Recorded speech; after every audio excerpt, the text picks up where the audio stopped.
I have counted a lot of foolish things in my life.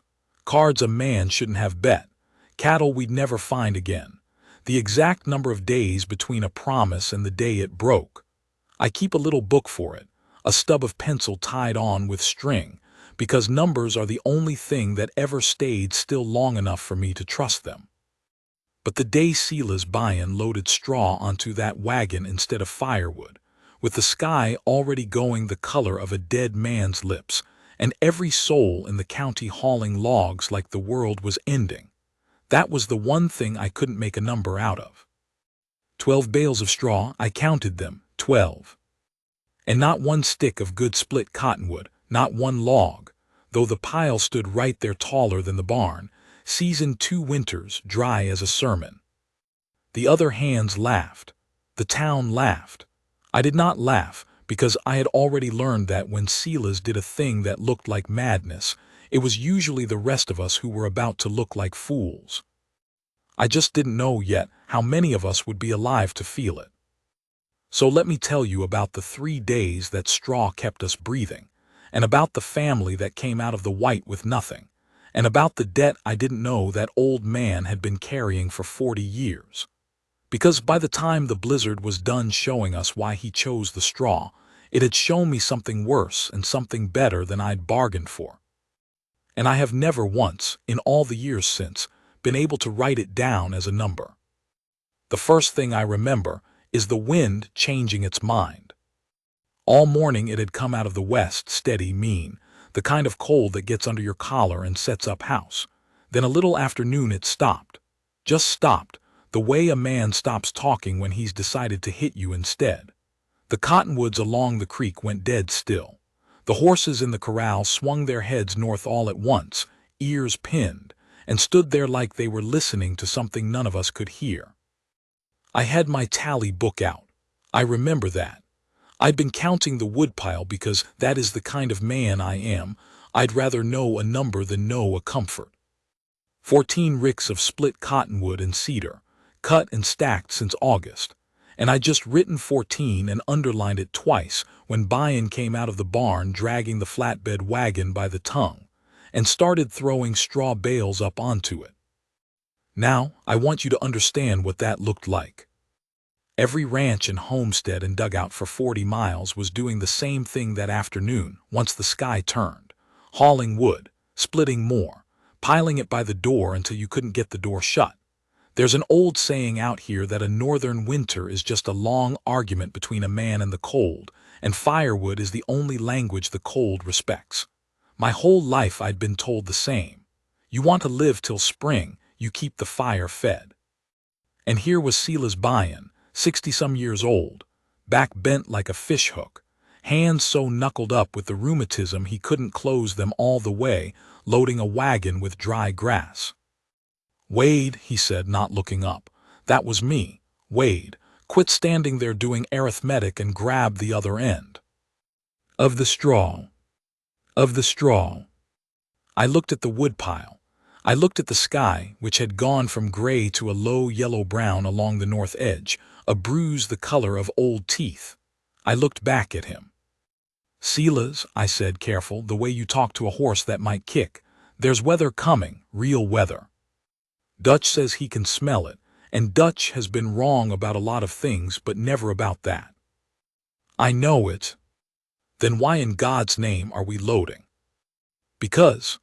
He straightened up as far as that ruined back would let him, which wasn't far, and he fixed me with those pale eyes he had, eyes the color of creek ice, and he said, "Because logs burn, son, and when they're gone, they're gone. Now grab the end or go inside." I grabbed the end. I wanted on the record that I grabbed the end while thinking he had finally lost the last of his sense, and that I was already composing, in the back of my mind, the letter I'd write to his sister in Missouri, explaining how the old man had frozen himself to death out of pure contrariness. I even had the first line. "Dear Mrs. Coyle, I regret to inform you that your brother was the stubbornest man ever to draw breath." I did not write that letter, but I'll get to that. We loaded 12 bales. He had me lash them down with the good rope, not the frayed stuff, and when I reached for a couple of logs to throw on top, just a couple, just so we wouldn't be complete fools, he put his crippled hand flat on my chest and stopped me. "No wood," he said, "not on this load." "Silas, not on this load, Wade." There was something in his voice that I hadn't heard before, not stubbornness. Stubbornness I knew. I'd been eating his stubbornness for supper for 2 years. This was underneath the stubbornness. It was the sound a man makes when he is remembering something he'd rather not, and the memory is driving the wagon, and he is only along for the ride. I let go of the logs. Let me tell you about the outfit quick, so you know the size of what we were up against.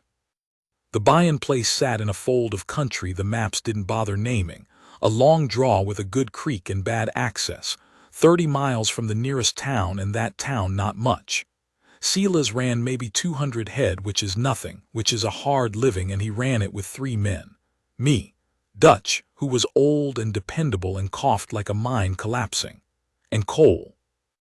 I'll say more about Cole later than I want to, because Cole is part of this and I can't leave him out honest. For now, Cole was young and strong and quick with his hands, and he had opinions about people the way some men have opinions about the weather, as though God had personally handed them the list and asked them to enforce it. He'd been raised on stories about the Apache the way you'd raise a dog on the scent of a thing you wanted it to hate. He'd never actually met one that I knew of. Didn't matter. Some men don't need the meeting. The hate's already grown. They just wait for something to hang it on. There were maybe 40 living souls in the whole draw, counting the 2 Nestor families up creek. Come nightfall, that number was going to matter more than any headcount of cattle, but I didn't know that yet either.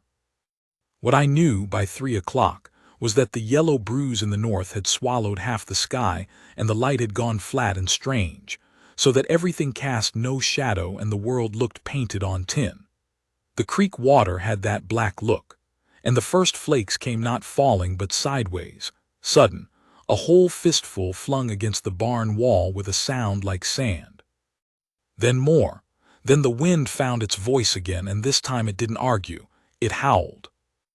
I have heard men describe a blizzard as a storm. It is not a storm. A storm is a thing that happens to the land. A blizzard is a thing that erases the land and then comes looking for you specifically. Within the hour you could not see the woodpile 14 ricks strong from the porch. Within 2, you could not see the porch rail from the door. And Silas Buy-in was out in it. I found him at the barn, and I mean I found him. I went out on a rope we'd strung, hand over hand, blind, the cold taking the skin off my face in strips, and I came up against the barn wall by pure luck, and there was a lantern glow leaking through the boards.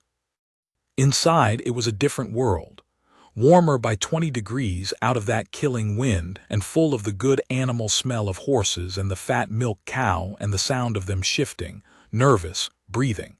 Silas was up in the loft, and he was pitching straw down. Not for bedding, or yes for bedding, but not only. He'd already banked it thick, thigh-deep, all along the north wall of the barn, packed against the boards where the wind was trying hardest to get in. He was building a wall of straw inside the wall of wood, and where he'd banked it, I put my bare hand against the boards and I could feel, I swear this is true, I could feel the difference. On the open wall the cold came through the wood like the wood wasn't there. Behind the straw, warm. My own breath warm coming back off it. "Get the cow into the corner," he called down. "The deep corner, bank her in, leave her room to lie." I did it, and while I did it I finally started to understand, and I felt the first cold prickle of it that had nothing to do with the weather. Straw doesn't burn long, everybody knows that. A bale of straw thrown on a fire is a bright 10 seconds and then it's ash, useless as fuel. A child could tell you that. That's why nobody hauls it before a blizzard. But straw traps air. Straw packed thick against a wall doesn't fight the cold, it hides from it. It holds whatever warmth a body makes and gives it back. The animals in that barn were going to heat that barn themselves, just by living in it, and the straw was going to keep the heat from leaving. You cannot do that with a log. A log you burn. A log gives you a fire, and a fire is a wonderful, bright, roaring thing, and it eats itself. And then you need another log, and the wind sucks the heat straight up the chimney and out into the white, and by the second day your 14 ricks are 7 ricks, and by the third day. By the third day, Silas said, coming down the loft ladder one careful rung at a time because his hands wouldn't grip, reading my face like I'd said it out loud. Everybody with a wood pile is on their knees in front of an empty hearth, feeding it chair legs, and it's still snowing. He got to the bottom, stood there breathing. You count things, Wade. Count me how long 14 ricks last, feeding a fire hot enough to fight that. He tipped his head at the wall, at the wind screaming beyond it. Go on, count it. I couldn't. I mean, I could have, but I already knew the answer was not long enough, and that was the whole horror of it. And I understood then that every one of my neighbors hauling logs that afternoon, every hard-working, sensible, God-fearing one of them, was doing the thing that felt right and was maybe going to kill them for it. And this bent old fool with grass on his wagon was the only man in the county who wasn't fighting the cold at all. He was outlasting it. Where'd you learn it? I asked him. His face did something then, closed like a door drawn quiet so it won't creak. Long time ago, he said, from somebody who paid for it, and he would not say another word about it then. He picked up the lantern and told me we weren't done. We had the house yet, and the two of us went back out on the rope into the white to bank the house the same way, straw against the north wall, straw up under the eaves, straw 2 feet deep around the door, until the little cabin sat inside a nest of it like an egg. We kept one small fire, one, in the stove banked low, more coals than flame, just enough to cook, just enough to keep the water from freezing in the bucket, not a fighting fire, a patient one. And with the walls packed and the door stuffed, that one small stingy fire held the room, and I sat there with my hands out to it, and I did not understand how it was warm, except that it was, and the woodpile out there in the dark still stood almost all 14 ricks tall, hardly touched. You could burn that whole pile in 3 days, Silas said, watching me do the math anyway. Or you could not need to. Man's got to decide which kind of warm he wants. The kind that feels good tonight or the kind that's still here Thursday. I wrote that down. I've still got it. It's the only genuinely wise thing I ever heard a man say about firewood, and he said it about straw. It should have ended there. A clever old man, a clever old trick, a young fool taught a lesson. If that were the whole of it, I'd never have needed 3 parts to tell it, and I'd never lie awake some nights 40 years on. But around the middle of that first night, over the scream of the wind, Dutch, who had the ear of a hunting dog even at his age, sat up straight from where he'd been dozing and said, "That's a horse." We all listened, Cole, me, Silas. Nothing but wind. "That's a horse," Dutch said again, "and it's in trouble," and he was right, because a second later it came again through a lull in the gusting, thin, torn nearly to nothing but a horse's scream, the particular sound they make when they are terrified and freezing and lost, and under it, or maybe I only think now that I heard it, something else. A higher sound. Small. Cole said we weren't going out in that. And Cole, God help me, was speaking sense. You do not leave a warm room in a whiteout to chase a sound. That's how they find you in the spring, 100 yards from your own door, curled around nothing, the search having killed you as dead as the cold. But Silas was already up. He was already up, this old man who couldn't close his hands, pulling on his coat, and I watched him do it, and I understood that whatever door had drawn shut in the barn when I asked him where he learned the straw, it had just come open again, wide, and whatever was on the other side of it had him by the throat. "Silas," Cole said, "you go out in that, you don't come back, and I'm not going after you." "Nobody asked you to," Silas said, and to me, "Rope." I got the rope. I didn't decide to go with him. I want to be clear about that, because I've been given more credit for that night than I've ever deserved. I didn't weigh it. I didn't choose the noble thing. I just could not sit in that warm room and let a 60-year-old cripple walk into the white alone, and so I tied the rope around my own waist too, and Dutch anchored it to the stove leg and the door frame both, and Cole sat there by the fire and watched us go with a look on his face I couldn't read then and can read all too well now. The last thing I heard before the wind took everything was Cole saying, low, almost to himself, "You don't even know what's out there." He was right. We didn't. The cold when the door opened was not weather anymore. It was a hand. It closed over your whole body at once, and it squeezed, and it took the breath out of you and gave nothing back. And the snow was not falling. It was traveling sideways, so hard and so fast that it wasn't white. It was a gray roar you couldn't see 3 feet into, and the rope was the only thing in the world that was real. We went toward the sound. That's easier to say than it was. In a whiteout, the wind will spin you so gentle you never feel it, and the sound bends around, and Silas would stop and turn his head like the animals had that afternoon, listening with his whole ruined body, and then point, and we'd go that way 3 steps, 5, 10, the rope paying out behind us, my heart counting itself so loud I could hear it over the storm. I found the horse first. Walked straight into it. Actually, my shoulder hit warm, heaving flesh, and I nearly screamed. It was down. A little dun Mustang pony down on its side in a drift already half over it, its legs still going in a slow, useless swim, its eye rolling white at me.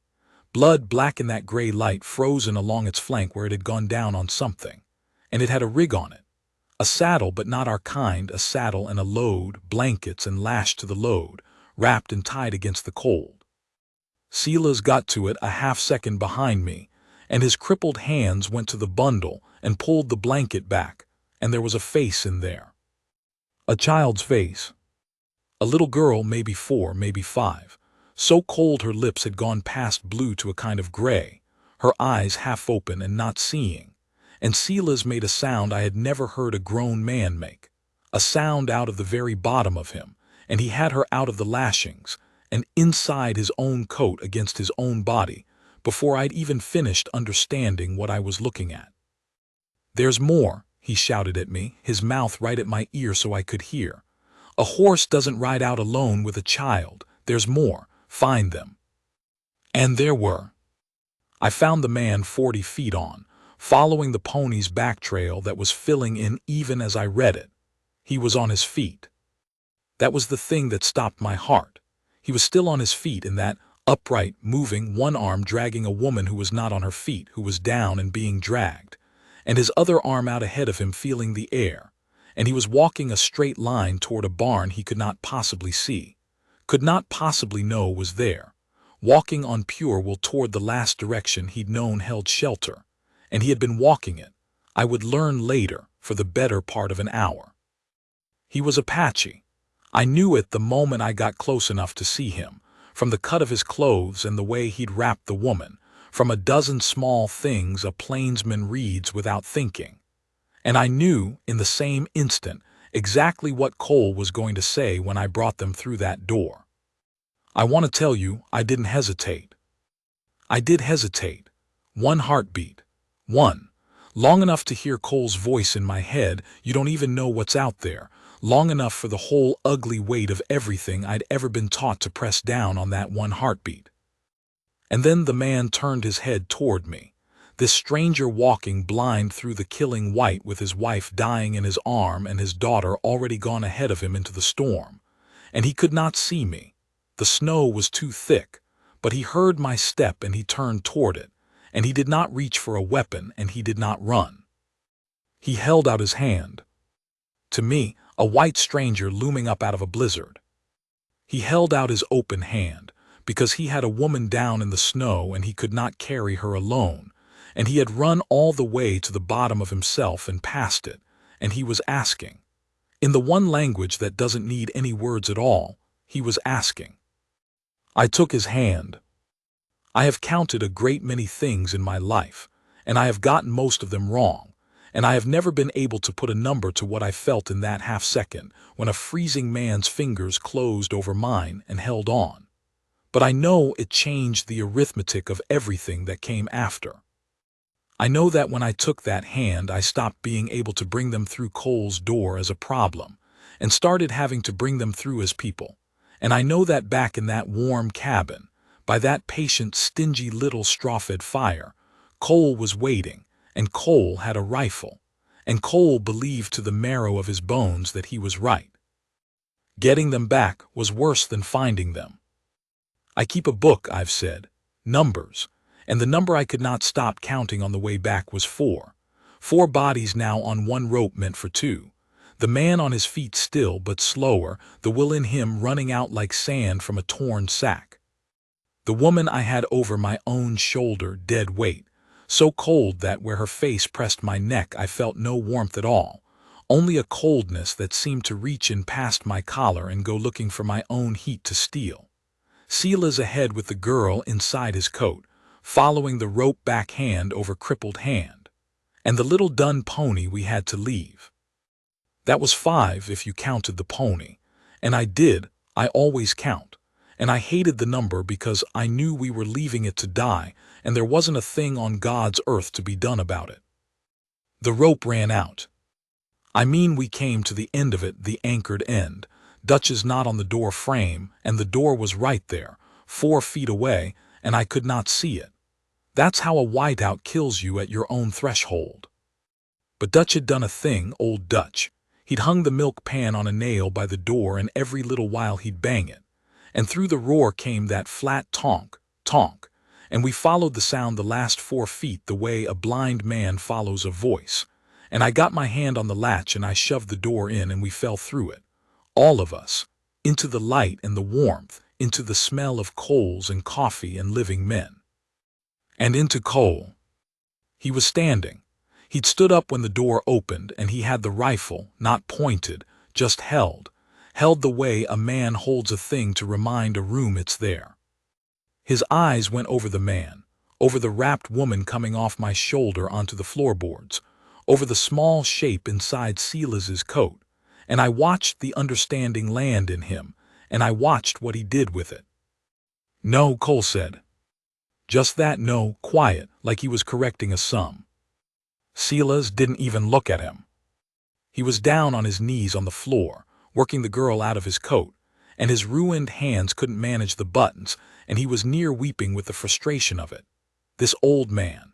So Dutch dropped down beside him and did the buttons, and between them they got her out, and Dutch had her by the stove in a blanket and was rubbing her small blue hands between his big old ones, gentle, the way you'd warm a chick, and coughing his mind collapse cough the whole time, and none of us was looking at Cole.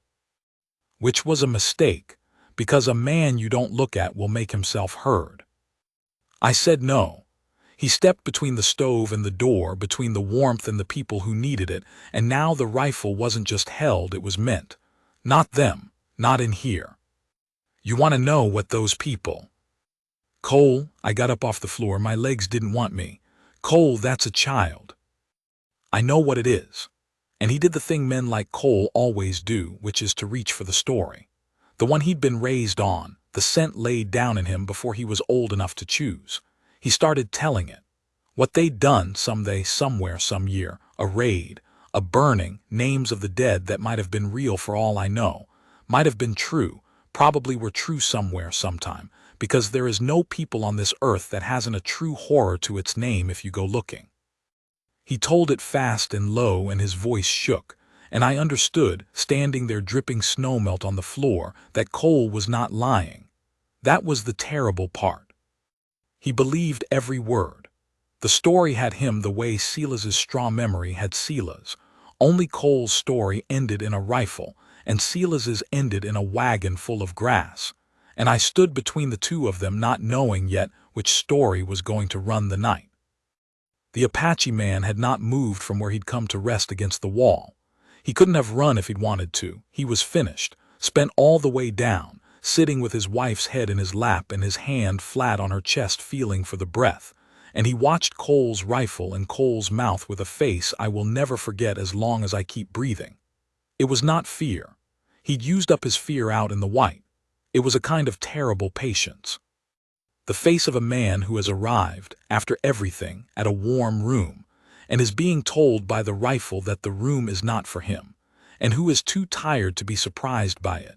And only sorry, you could see the sorry, only sorry for what it would mean for the small one by the stove. He said something, to Cole, 3 words in his own tongue, quiet. None of us understood them, but Silas did something then. Silas, still on his knees, went absolutely still, and he lifted his head and he looked at the man for the first time full in the face, and something crossed the old man's face like a shadow off fast water, and his lips moved, and I swear he almost answered. Almost. In the same tongue. I saw the shape of it start in his mouth. Then it died there unsaid, and he closed his eyes. I filed that away. I file everything. I'd take it out later and understand it, and when I did I'd have to go outside in the cold to do my understanding where the others couldn't see my face. But that was later. Now there was Cole, and the rifle, and the room gone so quiet you could hear the coals tick. I need to tell this part careful, because it's the part I'm least proud of and least ashamed of, both at once, and I've never found the arithmetic to sort those 2 feelings from each other. I did not talk Cole down with a fine speech. I've heard it told that way, over the years, the story growing a better spine than it ever had weighed Corley face down an armed man with words. That's a lie, and a comfortable one, and I won't tell it. What happened was this. Silas got up off the floor. It took him a while. Nobody helped him. I think we all understood without knowing why that this was a thing he had to do standing on his own. He got up and he crossed to Cole slow, and he did not argue the story. He didn't say the family was innocent. He didn't say Cole was wrong about history. He walked right up until the rifle barrel was almost against his own chest, an old man's chest, and he put his crippled hand on the barrel, not to push it away, just to rest it there. So it was pointed at him and not at the wall where the family was, and he said, "Then it's me first, Cole." Cole blinked. "You want them dead. You want them out in that to die, which is the same thing, and you know it. Then it's me first because I put them there.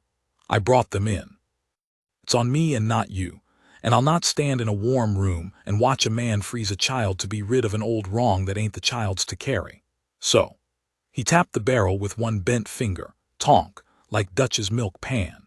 "Me first. And then you'll have to do the rest of it in front of Dutch and Wade.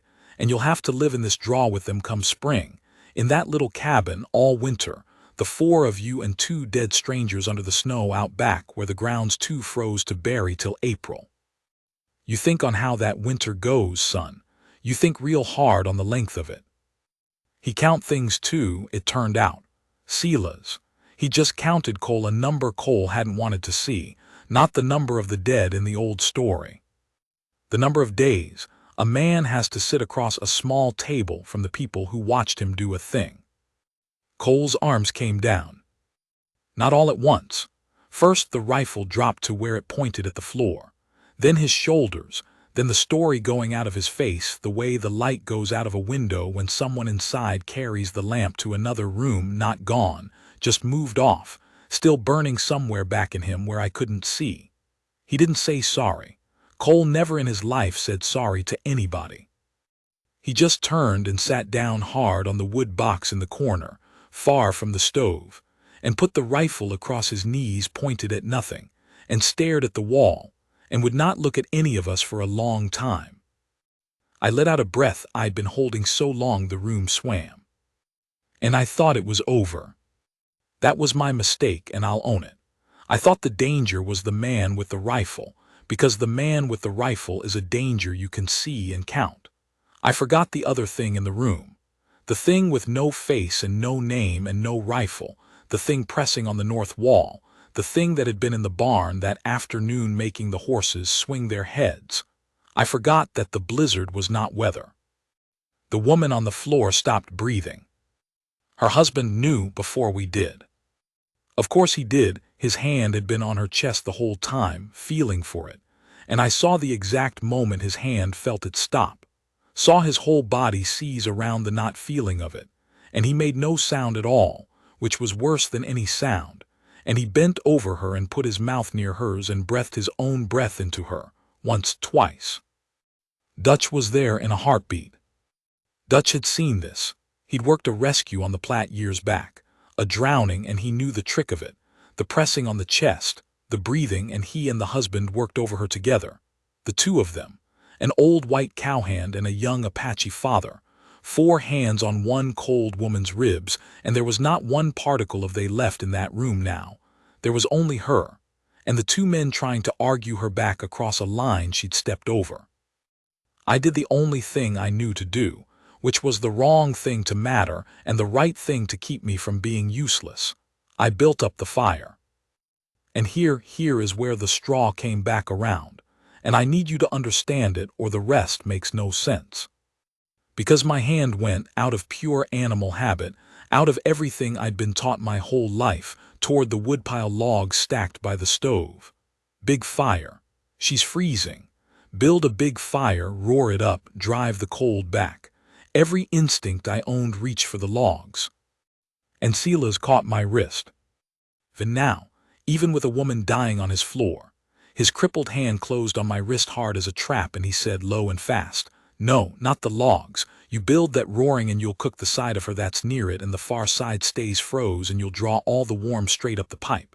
You don't want a fire, Wade. You want the room warm, all of it. Even, slow." And he was already moving, dragging a straw bale in from where we'd banked the door, breaking it open, and he packed it around her. Around her. Not to burn. He built a wall of straw around that dying woman on 3 sides and banked it close, and told the husband to lie down along her cold side and Dutch along the other, so that the 2 living men and the packed straw held her in a nest of held warmth, gave her back the little heat her own body still made instead of letting the cold and the chimney steal it. And he fed the stove one split of cottonwood, and shut it down to a glow. "Warmth doesn't have to be loud," he said, to no one, to himself, to something 40 years back. "You just got to not let it leave." We waited. I have counted a lot of long minutes. Those were the longest. I did not count them. For once in my life I did not count. I sat with my useless hands, and I watched a stranger's chest, and I bargained with a God I don't rightly believe in. And the wind screamed on the far side of the straw and the wood and could not get in. And the little girl slept the deep, dangerous sleep of the near froze by the stove. And Cole sat in his corner with his rifle and his old story, and watched it all with a face like a man doing arithmetic he doesn't like the sum of. And she breathed. A cough first, a wet, tearing, ugly, beautiful cough. And then a breath, ragged, and her husband's forehead went down onto her shoulder and his back shook, and he made the sound now. The sound he'd swallowed before, and it was not a sound of any nation. It was just the sound a man makes, any man, when the thing he loves most in the world is handed back to him at the door of the dark. Dutch sat back on his heels and wiped his face with his big hand and said, in the most ordinary voice imaginable, like he was remarking on the weather, "Well, there she is." And then he had to turn away and cough his own cough for a while, which I have always suspected was at least partly a thing to do with his face. We should have slept then. We'd earned it, all of us, even Cole in his corner. The family lived, the straw held, the fire, small as it was, kept. But you don't get to choose when a blizzard is done with you. It runs on its own clock, and its clock is longer than yours, and just before dawn on that second day. I know it was near dawn only because the dark outside the one window went from black to a lightless gray. Dutch's dog's ear caught it again. Not a horse this time. A crack, then a long groan, deep, coming up through the floor and the soles of our boots, the sound of something enormous giving way, and then a boom that shook snow down off the rafters inside the cabin, and every animal in the barn 100 feet off screaming at once. We knew that sound. Every man in that room who'd wintered in this country knew it. The weight of 3 days' snow, and the wind driving it into drift, had found the weak place, and somewhere out there in the killing gray, a roof had gone down. And there was only one roof out there. The barn, the horses, the milk cow banked warm in the deep corner, and every bale of straw Silas hadn't brought into the house, the straw that was keeping the animals alive, The straw we'd need if this went a fourth day, the fifth, all of it, under whatever had just come down. Silas was on his feet. His face had gone the gray of the light. And I understood, cold in my stomach, that we had won the fight inside the house and were about to lose the one outside, that all his cleverness and all his straw meant nothing if it was buried under a collapsed roof in weather that would kill a man in 10 minutes, and that somebody was going to have to go back out into it. And that the somebody, God help us, could not be Silas, not with those hands, not this time. I stood up and reached for the rope. And behind me from the corner I heard the wood box creak, and Cole's voice, flat, tired, changed in a way I couldn't yet name, say, "2 ropes, you'll need 2 men and the old one can't go." I turned. Cole was standing. He'd set the rifle down against the wall, muzzle up, out of the way you set aside a thing you've decided you won't need. He wasn't looking at me. He was looking at the Apache man who had risen too unsteady from beside his sleeping wife and was already reaching for his coat, because it was his pony gone, his family sheltered by our straw, and he would not sit warm while other men bled for it. That much was plain in every line of him. The two of them looked at each other across the little room, the one who'd held the rifle, the one it had been held on. Nobody said anything. Then Cole picked up the second rope. I did not go to the barn. I want that down plain, because for years afterward men told the story with me out there in the collapse, and I let them, and letting a lie stand is its own small cowardice that I've had a long time to be ashamed of. The truth is Silas caught my arm a third time that night. The man was forever catching my arm, and he said, "No, you stay. There's the girl and the woman and me, and if that snow's coming down off the ridge there'll be more of it come down before dawn, and I need a man in here who can carry." So it was Cole and the stranger who went. I tied the ropes myself. I checked the knots twice, which is a thing I do, and then a third time, which is a thing I do when I'm frightened. I anchored them to the stove leg and the door frame both, the way we had before, and I hung Dutch's milk pan back on its nail, and I gave the pan to Silas because his hands couldn't hold a rope's tension, but they could still swing a thing and make it ring. And then I opened the door, and the cold came in like a struck blow, and the two of them went out into the gray. The man who'd meant to kill the stranger and the stranger, tied to the same line, leaning into the same wind, and the white closed over them in 3 steps and they were gone. Tonk went the pan, tonk tonk. I have never in my life listened to a sound so hard. Let me tell you what I learned later, pieced together over years, because the men out there couldn't tell it whole and I've had to build it the way I build a tally. 1 true mark at a time, and honest about the gaps. The barn hadn't gone all the way down. The north half of the roof had, where the drift had piled deepest, and it had come down across the loft and buried the near stalls under snow and broken timber. The horses in those stalls, 3 of them, were pinned. One was already dead when they reached it, killed clean by a falling beam, which I have always thought of since as the only mercy in the whole night, because a horse pinned and not killed is a thing that screams. The other 2 were down but living, and the milk cow, banked deep in the far corner the way Silas had set her, was untouched, standing in her straw, warm, chewing, they said, when they came through the wreck to her, just standing there chewing in a barn with half a roof and the snow driving through the broken place, alive and warm because an old man had thought about straw instead of logs. They couldn't save the pinned horses. There wasn't time, and there wasn't tools, and there wasn't light. What they could do, what they did, was dig the straw. The bales stacked along the standing south wall, buried under a foot of blow-in and broken shingle. Every bale we'd need if this ran a 4th day and a 5th. Cole and the stranger dug them out with their hands and dragged them, 2 men who could not speak a word to each other, working out a whole language of shoves and grips and pointed fingers in the dark and the roar, hauling straw to the far corner and building the cow and the 2 down horses a new nest inside the broken barn, a warm place inside the ruin, because that was the trick, that was the whole trick. You don't fight the cold, you hide from it, you keep the warmth from leaving. And here is the thing Cole told me. Years on, the once he ever spoke of that night, drunk at a fire, not looking at me. He told me the stranger dug the horses first. Cole had gone for the straw was the sense of it. The straw was survival, the horses were lost anyway.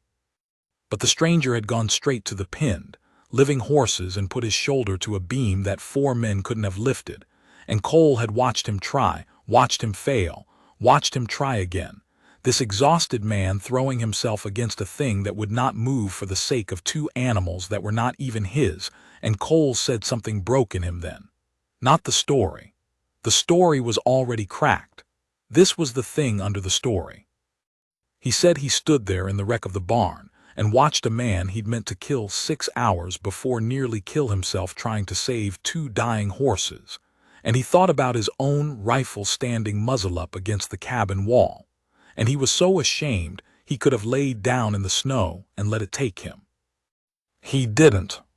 Shame's not the same as surrender, whatever else it is.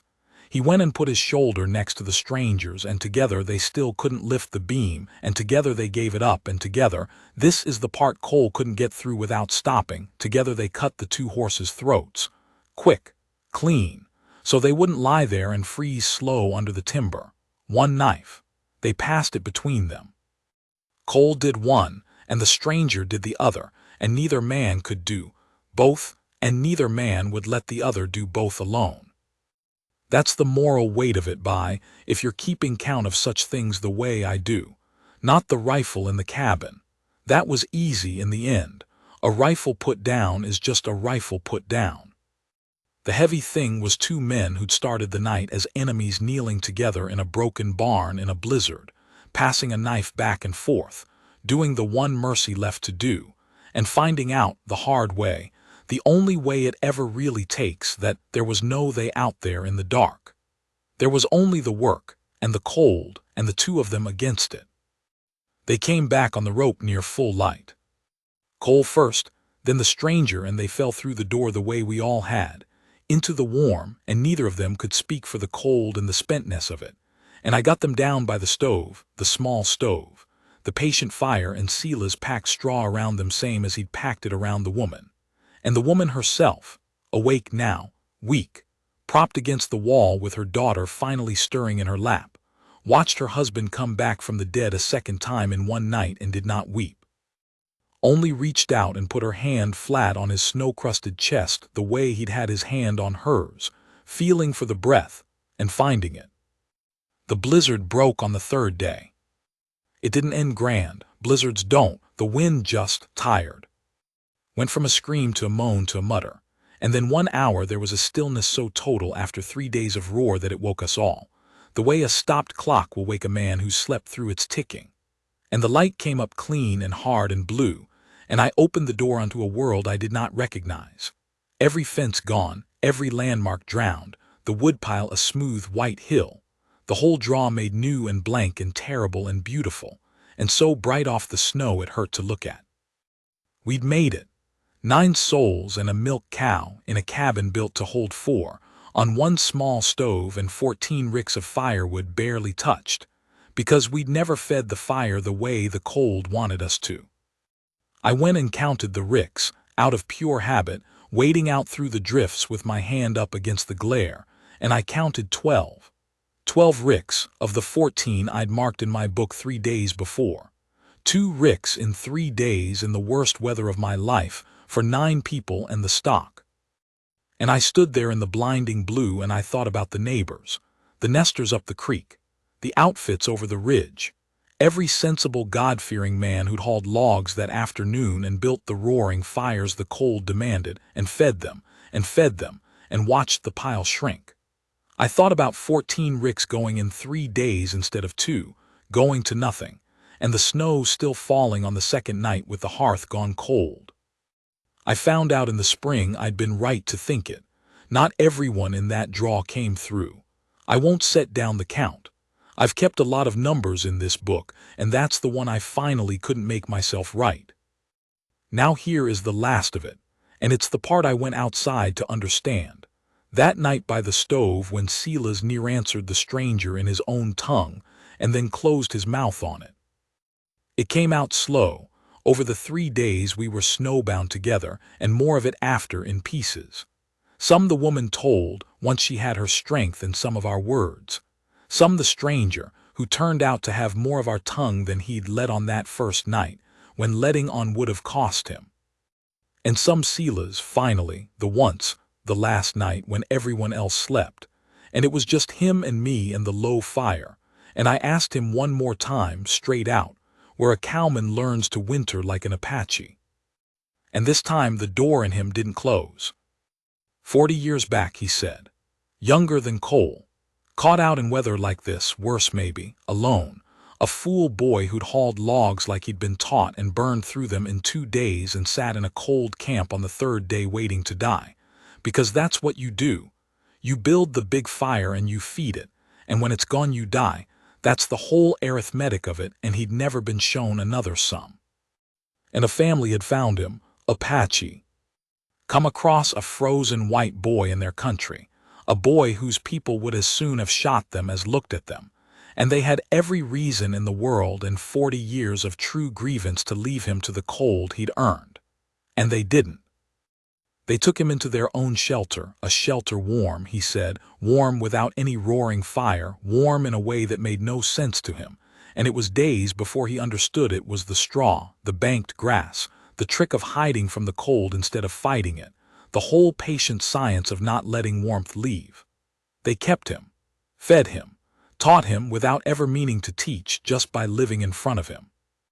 And when the weather broke, they pointed him home, and he walked out of their lives and never saw them again, and never, he said this with his eyes shut, never once, in 40 years, said thank you, because a scared proud boy doesn't, and by the time he wasn't scared anymore they were gone, moved or dead or driven off, the way that people were in those years, being moved and dying and driven off.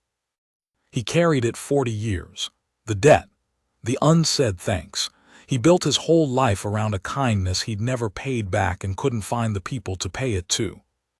And then on the worst night in 40 years, a horse screamed in the dark, and a family came out of the white with nothing, and they were of the same people maybe. He never knew, couldn't have known, maybe the same, maybe kin to the ones who'd saved him, maybe complete strangers to them. It didn't matter. It had stopped mattering the moment Dutch said that's a horse and it's in trouble, and Sela's buy-in, who could not close his hands and could barely stand, put on his coat and walked into the killing cold before any of us had finished being afraid. Because he wasn't loading straw for the blizzard by. He'd been loading it for 40 years. The clever trick, the 12 bales, the thing the whole county laughed at, that wasn't cleverness. Or it was, but the cleverness was just the shape the debt had taken.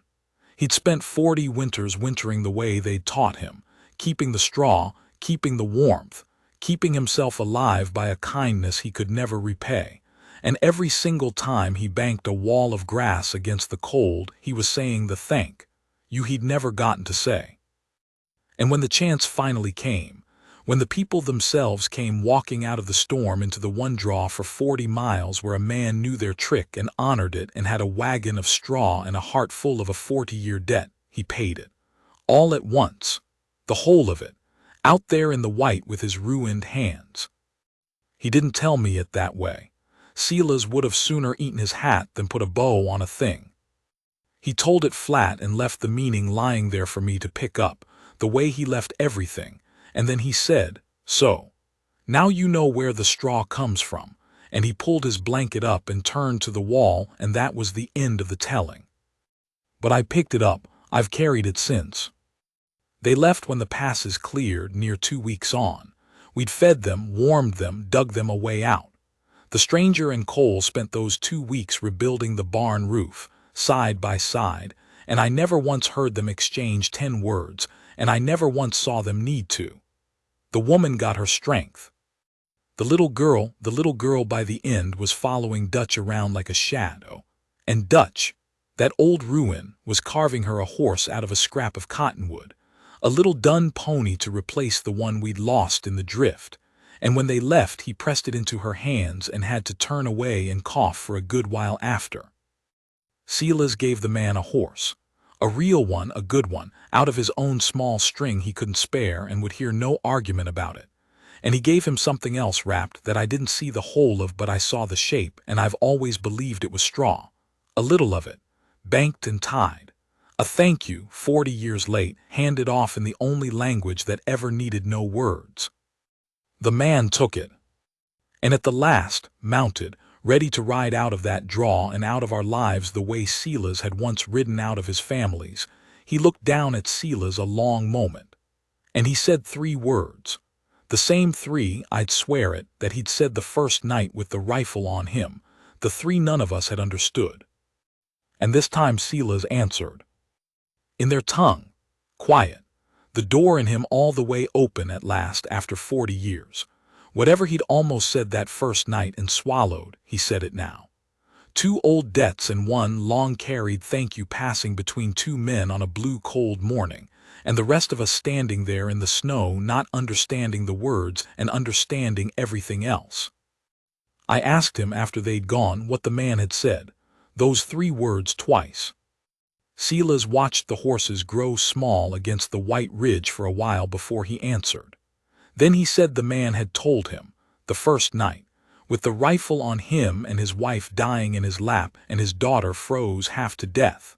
The man had looked at Silas across that little room and said, but the horses had reached the top of the ridge by then, and they went over it and were gone, and Silas turned and went inside without finishing, and I didn't follow, and I never asked again.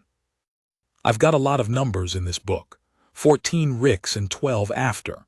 9 souls saved and a count in the spring I couldn't write, 40 years and 3 words twice. I never did find out what the man said.